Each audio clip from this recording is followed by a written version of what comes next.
كلنا نعرف من ضمنهم أنت وأني إنه أسرع شيء موجود بالكون هو الضوء، وتبلغ سرعة الضوء 300 كيلومتر بالثانية. واو، تخيل الرقم.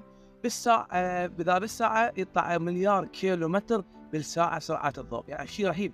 وما قدر الإنسان من الماضي أو بالحاضر أو بالمستقبل يعتقد راح يقدر يخترق أو يجتاز سرعة الضوء، سرعة خيالية. زين شنو راح يصير أو شنو راح يقدر يشوف الإنسان إذا وصل لهاي السرعة المهولة؟ أول شيء، يعني ما راح نتطرق لموضوع الماضي أو الطلوع للمستقبل. أول شيء راح يكون الضوء بعد ما منتشر، يعني كريات الضوء بعدها على شكل حلقات.